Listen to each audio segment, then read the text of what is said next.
Selamat sore ya teman-teman semua, kita berjumpa kembali di video tutorial front-end application development tentang pengembangan aplikasi web.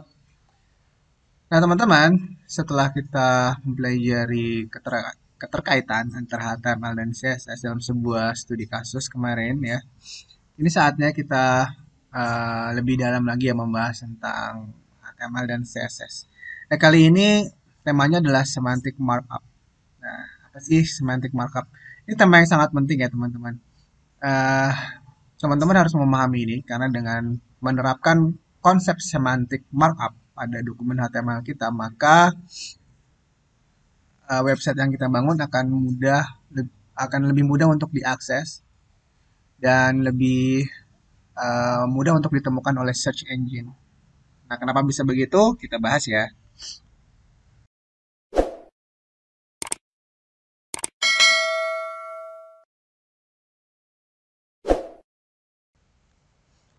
Oke, nah kita bahas dulu apa sih manfaat dari semantic markup gitu dari sebuah aktivitas kita dalam menyusun struktur dari sebuah halaman web.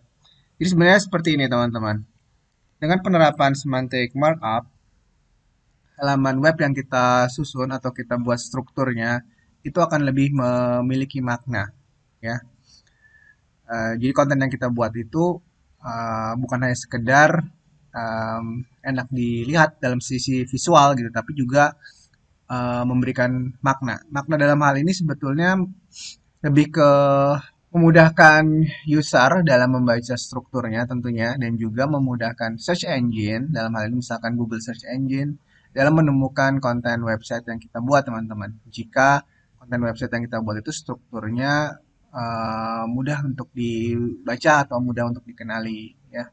Kita tentu ingin dong ya website yang kita buat nanti setelah dipublish di hosting misalkan itu mudah untuk ditemukan oleh user ya melalui search engine. Nah, karena dengan kemudahan tersebut, maka traffic yang akan datang ke website kita akan semakin banyak, gitu kan ya. Nah, sebetulnya kita sudah mempraktekkan penggunaan dari semantic markup tersebut dalam contoh video sebelumnya, gitu ya. Namun mungkin kita belum mempelajari secara spesifik tentang apa itu semantik, gitu ya. Nah, teman-teman, sebetulnya semantic markup itu sebenarnya disusun oleh markup-markup atau tag-tag HTML. Ya, jadi sebetulnya seperti yang pas sudah kita pelajari, jadi kita susun tag-tagnya, ya.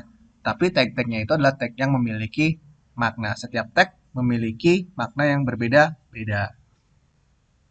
Nah, teman-teman, kita akan mempelajari hal tersebut, ya, dalam pertemuan kali ini. Dan tadi sudah dijelaskan ya, semantic markup memungkinkan search engine dan mesin pencari lainnya untuk memahami struktur dan konten dari sebuah halaman web. Jadi teman-teman, cara kerja dari search engine yaitu dengan membaca terlebih dahulu struktur dari konten atau HTML yang kita buat teman-teman. Ya, jadi dia akan membaca mana nih main kontennya, mana headingnya dan lain sebagainya. Ya, tentu hal-hal tersebut apabila kita gunakan tag yang tepat, maka akan memudahkan search engine dalam menemukan main konten dari website kita. Nah, mungkin teman-teman, penjelasan ini masih kurang memberikan sebuah gambaran yang jelas ya tentang apa itu semantic markup. Ada baiknya saya coba tampilkan halaman web yang sudah kita buat di pertemuan sebelumnya ya. Nanti akan saya demonstrasikan ya apa arti dari semantik. Nah ini kita tampilkan lagi nih website yang kemarin dibuat, website legend. Oke teman-teman, nah ini kan udah pernah kita pelajari nih dalam membuat website biodata sederhana ya. Nah sekarang mari kita lihat kode program yang kita buat kemarin. Nah ini teman-teman kode programnya masih ingat ya. Nah teman-teman bisa melihat di sini ada sebuah tag bernama header ya. Dan di sini ada sebuah tag bernama section dan di bawahnya ada sebuah tag bernama footer. Nah, teman-teman, tag-tag ini adalah tag-tag semantik bawaan HTML ya. Tag standar semantik bawaan HTML. Jadi kayak header, section, dan footer tadi sebagai contoh adalah tag-tag atau markup-markup yang bisa kita katakan semantik yang sudah disediakan oleh HTML. Maksudnya gimana sih sudah disediakan oleh HTML? Ya, karena ada juga tag-tag yang kita buat sendiri seperti ini ya teman-teman. Div ID profile content ini sebenarnya bukan profil konten ini bukan sebuah tag standar bawaannya HTML. Kita yang buat sendiri teman-teman. Lalu kita beri nama, kita beri ID atau identitas bernama profil konten. Sebenarnya HTML uh, tidak menyediakan tag ini. Yang disediakan hanya div, lalu kita beri nama profil konten gitu ya. Nah, penggunaan ini adalah bisa kita katakan ini bukan semantik ya, karena tidak disediakan, tidak memiliki arti dalam artian tidak memiliki arti dari sini atau makna dalam hal ini tuh artinya bukan sama sekali nggak ada artinya gitu ya. Bukan sama sekali nggak ada maknanya, tapi browser itu tidak mengenali istilah profil konten gitu ya, karena bukan standar dari markup yang disediakan oleh yang telah disediakan oleh HTML. Nah, jadi browser bisa mengira-ngira atau bisa mendapatkan sebuah makna dari struktur halaman web selama kita menggunakan standar-standar markup yang sudah disediakan oleh HTML. Standar-standar markupnya apa saja berarti? Oh, banyak sekali teman-teman. Nanti kita bicarakan ya beberapa di antaranya. Kali ini kita bahas yang sudah ada aja dulu nih. Ada header, ada section, dan ada footer. Ya. Nah, div ini sekali lagi bukan semantik. Nah, lalu apakah salah penggunaan tag yang bukan semantik, gitu, yang bukan standar dari HTML? Sebenarnya enggak ya, tapi sebaiknya kita gunakan semaksimal mungkin tag-tag yang sudah disediakan. Jika memang yang sudah disediakan itu tidak bisa mengcover, uh, tidak bisa mengakomodir kebutuhan kita dalam membuat struktur halaman website, barulah kita menggunakan tag yang kita buat sendiri seperti div ID ataupun div class seperti itu ya teman-teman. Jadi sebenarnya tidak ada masalah, tetapi sebaiknya sebisa mungkin kita gunakan dari standar markup atau tag standar yang memiliki makna yang sudah disediakan oleh HTML ya. Nah, penggunaan penerapan semantik ini sebetulnya tidak berdampak secara visual ya teman-teman. Jadi nggak akan membuat tampilannya juga jadi berubah total gitu ya. Nggak. Nah, karena perubahan dari sebuah tampilan itu sebetulnya lebih diakibatkan pengaturan style CSS yang kita lakukan ya.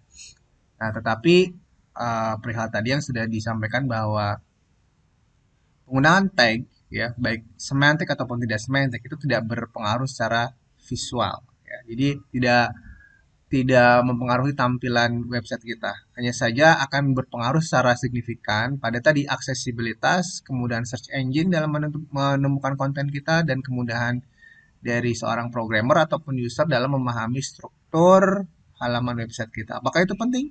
Sangat penting teman-teman. Ya, sekali lagi kita ingin dong website yang kita buat mudah untuk ditemukan oleh search engine. Nah, sekarang dari tadi kita ngomongin makna semantik itu suatu tag yang memiliki makna. Sebenarnya maknanya apa sih gitu ya?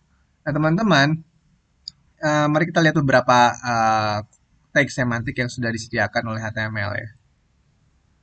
Nah, ini beberapa di antaranya ada header ya. Jadi tag header ini digunakan untuk menentukan bagian header dari sebuah halaman web. Nah, seperti yang kita lakukan di sini, kita menampilkan gambar image Goku dan tulisan Son Goku dalam akan kita jadikan sebagai header halaman website kita. Oleh karena itu, dua buah elemen ini kita wrapping, kita bungkus oleh sebuah tag bernama header yang akan menghasilkan tampilan seperti ini, teman-teman. Nah, ini ya, ini headernya. Ada image dan ada tulisan Son Goku. Nah, itu makna dari header. Jadi nanti browser akan paham, oh berarti halaman ini adalah halaman header dari sebuah website kita gitu ya. Jadi nanti search engine pun akan mudah menemukan header-header dari sebuah halaman web gitu ya. Kalau kita menggunakan tag yang tepat. Lalu ada juga nav. Ya, nav ini bisa untuk membuat sebuah struktur navigasi atau link dari sebuah halaman website ya. Teman-teman pasti paham ya apa itu link menu gitu ya. Nah, berikutnya adalah artikel. Jadi tag artikel adalah tag yang biasa digunakan untuk membuat sebuah artikel. Jadi memang mudah kita untuk memahami ya. Jadi tag artikel adalah konten utama yang berisi artikel. Biasanya di website-website berita gitu ya teman-teman. Biasanya sebuah website berita itu kan terdiri dari gambar yang mencerita, yang sebagai visualisasi dari berita yang ingin disampaikan gitu ya, dan terdiri dari juga deskripsi yang berkaitan dengan gambar tersebut dan seterusnya. Nah, biasanya itu dibungkus dalam sebuah tag artikel, teman-teman. Nah, berikutnya adalah footer ya. Tentu ini adalah sebuah tag yang biasa kita gunakan dalam membuat sebuah struktur footer yang ada di bagian bawah halaman web kita ya. Nah, seperti ini yang pernah kita buat, ini ada footer yang tampilannya itu kayak gini ya, teman-teman. Jadi footer adalah sebuah tag yang biasa digunakan untuk memposisikan konten yang ada di bawah halaman website kita. Berikutnya ada section ya, digunakan untuk menandai bagian yang memiliki tema atau topik yang sama pada halaman web.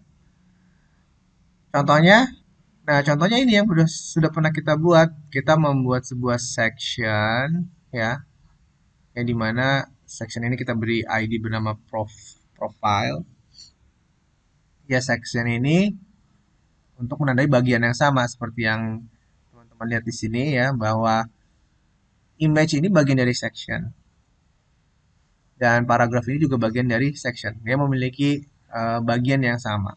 Hanya saja kalau image ini adalah visualisasi dari gambarnya, sedangkan untuk paragraf ini adalah um, keterangan atau ya teks yang mendeskripsikan dari gambar tersebut. Jadi sama-sama image dan paragraf ini bagian dari profil konten, dari section profil konten ya, dari section profil, dari section profil ya. Jadi segala sesuatu yang ada di dalamnya berarti bagian dari section profil. Maksudnya seperti itu ya, teman-teman. Nah, di sini juga ada section yang lain yaitu section activities. Nah, di sini lebih kompleks, bahkan di section activities ini ada gambar dan keterangan yang menjelaskan aktivitas-aktivitas tersebut. Bahkan di sini setiap aktivitas akan dibungkus lagi dengan kelas item activity. Ya, walaupun untuk item activity-nya ini bukan semantik gitu ya. Tapi yang kita fokuskan di sini adalah penggunaan dari text section ya. Text section-nya ini adalah semantik. Jadi untuk mengelompokkan uh, konten-konten yang memiliki uh, tema yang sama gitu ya. Dan seterusnya teman-teman, cukup banyak ya. Berikutnya ada main, digunakan untuk menandai bagian utama dari halaman web. Lalu ada side, itu membuat konten yang ada di bagian samping gitu ya. Lalu ada figur. Figurnya biasanya untuk mengelompokkan sebuah gambar ya teman-teman, yang disertai dengan deskripsi. Biasanya nanti di wrapping dalam sebuah tag figur. Detail dan seterusnya. Nanti kita akan pelajari ini sambil jalan aja satu persatu. Yang penting dalam pembelajaran kali ini teman-teman mengenal sebuah istilah semantik, bahwa ketika kita ingin menyusun sebuah struktur dari sebuah halaman web, kita sebaiknya mengutamakan dulu tag-tag yang memang sudah disediakan oleh HTML, dari standar dari tag yang sudah disediakan oleh HTML, karena penggunaan dari tag tersebut akan memberikan sebuah pemaknaan ya, pemaknaan ketika sebuah web browser membaca konten dari web yang kita buat. Dan sekali lagi juga akan mudah oleh search engine dalam memaknai website kita.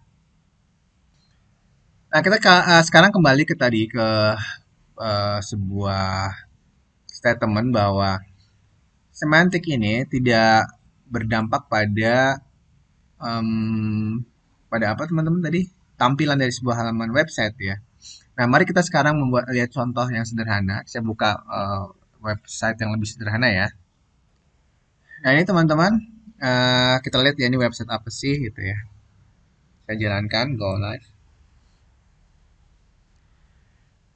Nah, seperti yang teman-teman lihat bahwa ini adalah tampilan website yang sangat sederhana ya. Di bagian atas, bagian headernya ini menampilkan logo Capsule Corporation dan tulisan dari Capsule Corporationnya sendiri.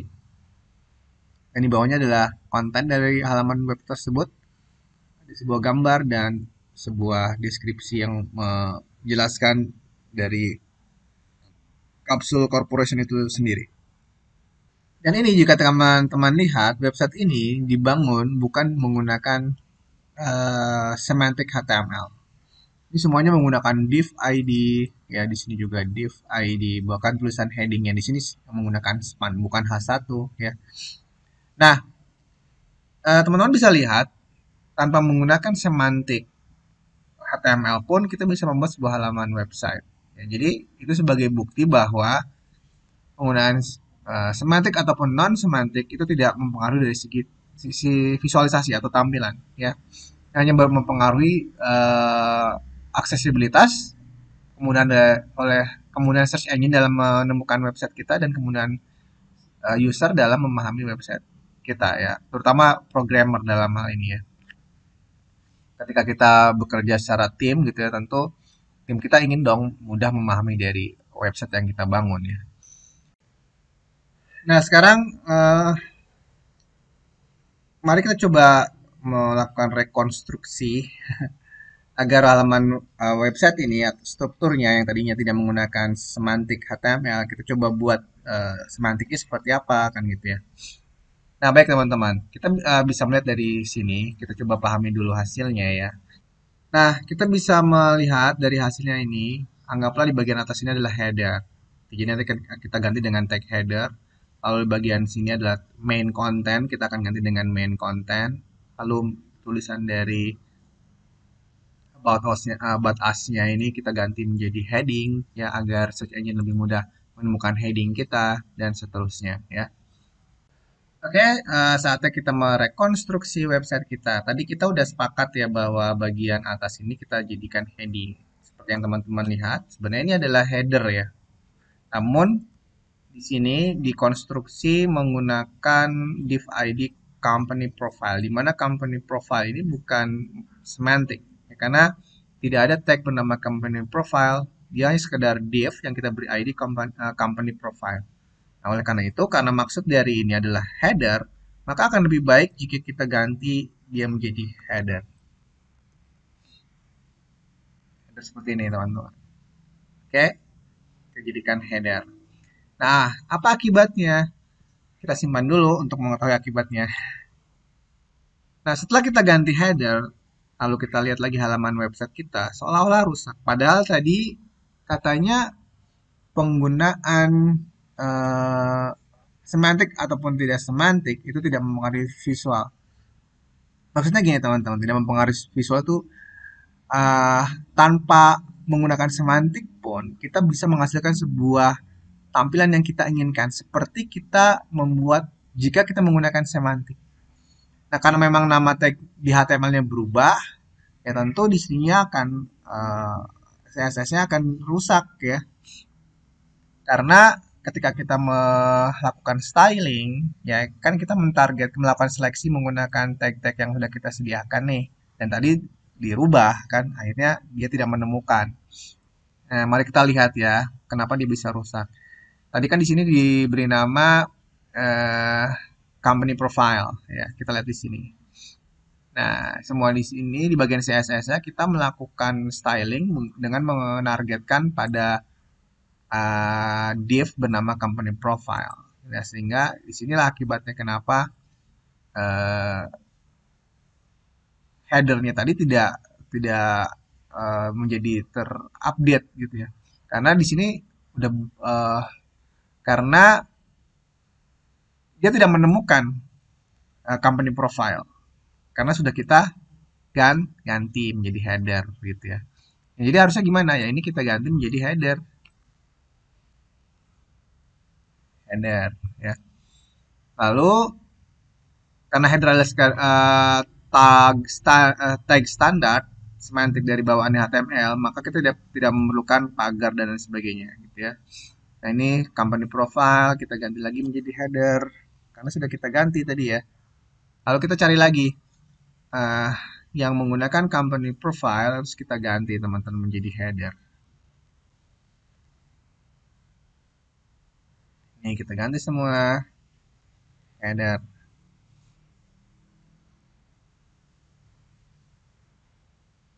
Sepertinya udah ya.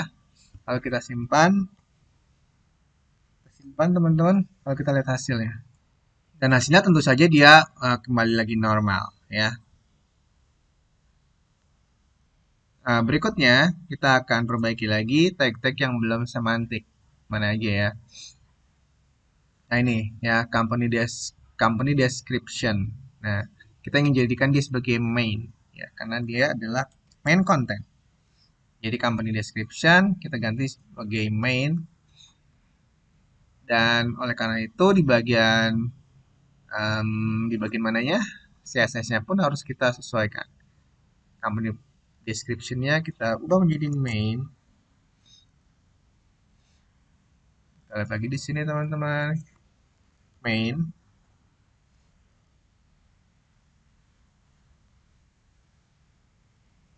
Oke, kita simpan. Um,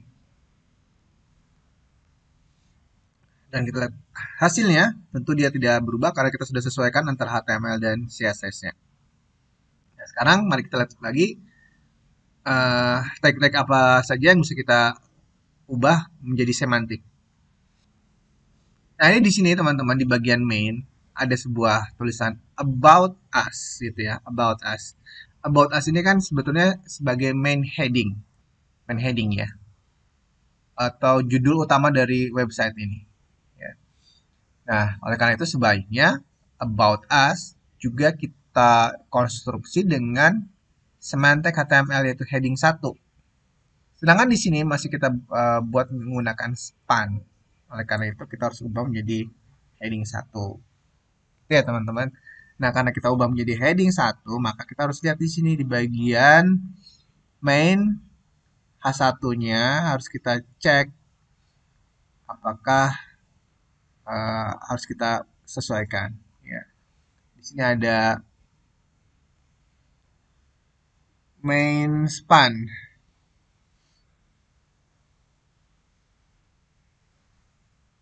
Oh, nggak ada. Kita lihat em, di bagian sini. Ternyata about us ya, about us itu kita konstruksi sebagai child dari div bernama detail description sehingga span span yang tadi yang tulisannya tagnya span itu ada di dalam detail description. Berarti kita cari di sini detail description span. Nah, ini kita ganti menjadi H1. Karena kalau nggak diganti H1 teman-teman, kita buat seperti tadi ya sebelum kita ganti, kita ganti tulisan spannya kita ganti H1 itu hasilnya eh, akan berubah seperti yang teman-teman lihat di sini dia kehilangan margin dan juga garis border bawahnya juga hilang gitu ya.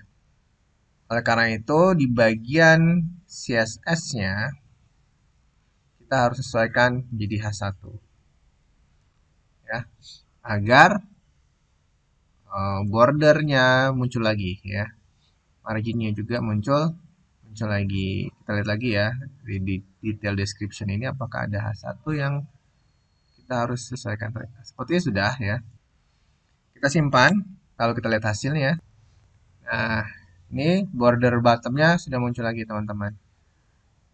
Oke ya, mungkin itu yang bisa saya jelaskan dalam topik kali ini yaitu semantic HTML. Jadi sebagai kesimpulan yang bisa kita ingat-ingat gitu ya bahwa ada sebuah konsep bernama semantic HTML yang harus kita upayakan untuk kita gunakan, kita optimalkan penggunaannya terlebih dahulu sebelum kita menggunakan tag-tag buatan kita sendiri seperti tadi div ID ataupun div class gitu ya. Karena sekali lagi penggunaan semantik akan mempermudah search engine dalam menemukan konten halaman website kita. Walaupun sebetulnya penggunaan non semantik itu diperbolehkan selama memang yang semantiknya memang belum bisa mengakomodir kebutuhan kita. Gitu ya teman-teman. Mudah-mudahan video ini bisa menambah pengetahuan kita bersama ya tentang penggunaan semantik HTML sehingga kita bisa membuat struktur halaman website kita lagi menjadi lebih baik. Jika video ini bermanfaat bagi teman-teman, silahkan teman-teman subscribe dan like videonya. Sampai jumpa kembali di video tutorial berikutnya. Wassalamualaikum warahmatullahi wabarakatuh.